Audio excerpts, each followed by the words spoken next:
नीलाचल कृषक महासंघर 40तम प्रतिष्ठा दिवस तथा पवित्र अक्षय तृतीया उत्सव पुरी जिला काकटपुर ब्लॉक अंतर्गत गुरुजंग ग्राम पंचायत अधीन बालीदोकान हाटपड़िया महासंघर सभापति श्रीजुक्त गोपीनाथ मिश्र सभापतित्व में महासमारोह पालन हो उक्त उत्सव में डॉक्टर मृदुला देवी केंद्रीय महिला कृषि गवेषणा संस्थान भारत सरकार भुवनेश्वर मुख्य अतिथि भाव जोगदेइथिबा बेले श्रीजुक्त अखिल कृष्ण महापात्र वरिष्ठ आईनजीवी तथा उपदेष्टा लयन्स फोरम ओडिशा ढेंकानाल मुख्य वक्ता भावे श्रीजुक्त अक्षय कुमार दास वरिष्ठ आईनजीवी तथा आवाहक जनसुरक्षा जनमंच स्वतंत्र निमंत्रित अतिथि रूपे डॉक्टर सूर्यनारायण मिश्र वरिष्ठ वैज्ञानिक और मुख्य कृषि विज्ञान केन्द्र साखीगोपाल पुरी डॉक्टर मंजुला त्रिपाठी उपनिर्देशिका उद्यान विभाग साखीगोपाल पुरी सम्मानित अतिथि भाव जोगदेइथिले। सभा कार्य आरंभ जामुरा पहलगाम 27 जन पर्यटक आतंकवादी द्वारा निहित उद्देश्य 2 मिनिट नीरव प्रार्थना करा दाशरथी विश्वाल रवींद्रनाथ स्वाई प्रदीप कुमार पात्र गोपीनाथ भोल सुकांत चंद्र नायक और केदारनाथ परिणा को अतिथि मान द्वारा कृषक बंधु सम्मान में सम्मानित करा अन्य जिला समन्वय कमिटर अध्यक्ष श्रीजुक्त दुशासन स्वाई उपसभापति प्रकाश कुमार नायक डेलांग क्लब सभापति श्रीजुक्त शरद कुमार राउत काकटपुर ब्लॉक सभापति श्रीजुक्त शिशिर कुमार विश्वाल अभिभाषण रखिथिबा बेले गो ब्लॉक सभापति श्रीजुक्त प्रफुल्ल कुमार बाम धन्यवाद अर्पण करथिले। पूर्व प्राथमिक पर्यायर नीलाचल कृषक महासंघ पक्षर शताधिक चाषी उपस्थित में अन्यतम अतिथि भाव काकटपुर ब्लॉक अध्यक्ष श्रीधर नायक जोगदे अक्षिमुठी अनुकूल करथिले।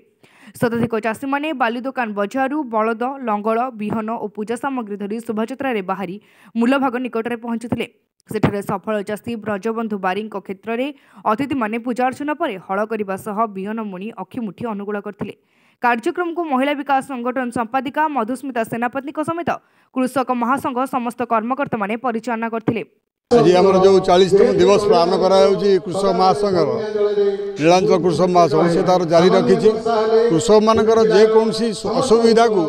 आम ऑर्गेनाइज कर प्रति ब्लॉक अनुजाई आज तार 40तम दिवस अक्षय तृतीया कृषक आज माने चाष कर आज प्रथम दिन वर्षकर तेणु आम चाष एग्रिकल्चर हर्टिकल्चर फिशिकल्चर सबू चाषी मान साथ केमती डेभलप कर आमर चाषी भाई मैंने केमती सबू गवर्नमेंट जिते प्रकार ब्लू प्रिंट आसूची चाष करने से केमती उपभोग करेंगे से आम जारी रखू। आज ओडिशा राज्य में आम ओडिया मानकर आम जहाँ को नुआ वर्ष कहूँ आम पे आज वर्ष आरंभ ए नव वर्ष आम कृषक माने ये संसार को जो अन्न जोगाउछंती कथार अच्छी चाष कम जार केते सुख ताहार सी सीना जोगाऊँच दुनिया को आहार आज मुठी अनुकूल आज भली दिन में आमर नीलाचल कृषक संघ 40तम वर्ष आज आम समस्ते मिसी समस्त अच्छा जे कृषक महासंघर सदस्य माने समस्ते मिसी बालीदोकान अंचल जो हाट अच्छी से हाट पड़िया आमर सभा अनुष्ठित होता एवं सेठारू समस्ते हल लंगल सह विहन सह मुठी समस्ते गलु बिलरे नियम अनुजाई नीति अनुजाई ओडिया परंपरा अनुजाई मुठी अनुकूल कलु। आशा करुचु प्रभु जगन्नाथ माँ मंगला आम कृषक भाई मानकर सर्वमंगल करंतु आसंता वर्ष चलती वर्ष रे जहाँ फसल आसब जमी समस्त कमार भरी उठब तेणु आज भली दिन में आम यह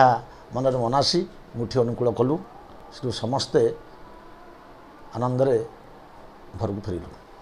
आज कार्यक्रम रही 40तम प्रतिष्ठा दिवस यही महासंघ 85 मसीह प्रतिष्ठा होता तार ये कार्यधारा ये सबू जदिबा आमर पुरी जिलार अन्य सबुआड़े प्रचारित होता मीटिंग होता आम एपटे काकटपुर गोप ए ब्लॉक रे अस्तरंग ब्लॉक रे हो पार ना तेणु से ये कार्यक्रम टी आम बालदोकान करने स्थिर कर वर्ष बालदोकान कर मुख्य अनुकूल कराइला आमर दाशरथी विश्वाल को लेकर मुख्य अनुकूल कराइला एवं आम कृषक महासंघर समस्त कर्मकर्ता भी उपस्थित थिले सहित काकटपुर ब्लॉक चेयरमैन से भी उपस्थित थिले रही आमर आज मुठी अनुकूल एसबू कार्यक्रम करा बर्तमान आमर सभा कार्य डॉक्टर मृदुला देवी जी डायरेक्टर अच्छा महिला विकास भारत सरकार आम आमंत्रण करूँ मुख्य अतिथि भाव में सी आसी महिला संगठन विषय किसी दिग्दर्शन देवे। पवित्र अक्षय तृतीया उत्सव में नीलाचल कृषक महासंघ काकटपुर तार 40तम प्रतिष्ठा दिवस पालन करुच्ची। आज अखिमुठी अनुकूल कार्यक्रम करागला कारण अखिमुठी अनुकूल कले माँ लक्ष्मी वरदान हुए एवं कृषक सहित सारा देश निश्चित भाव कौन खाद्याभाव रहे ना से आज अखिमुठी कार्यक्रम एवं नीलाचल कृषक महासंघ 1985 मसीह गठन होता जलसेचन जल निष्कासन सुव्यवस्था करने जितेबाला जी जो दलर राजनीतिर व्यवस्था भितर आसी केवल राजनीतिक दल कथा कहते कृषकों कथा केवे भी कही ना ये गोटे एभली एक निरपेक्ष संगठन जे कि सदा सर्वदा कृषकों काम कर अहरह किभली कृषक तार उन्नति कर समाज में एक नंबर नागरिक एवं भारत वर्ष में श्रेष्ठ हम से ये संगठन कार्यधारा जारी रखी आज उद्यम आमर सफल होती आम ये आमर 40तम पूर्ति पालन कर। कोणार्करू ज्ञानरंजन विश्वाल रिपोर्ट तीर्थक्षेत्र लाइव।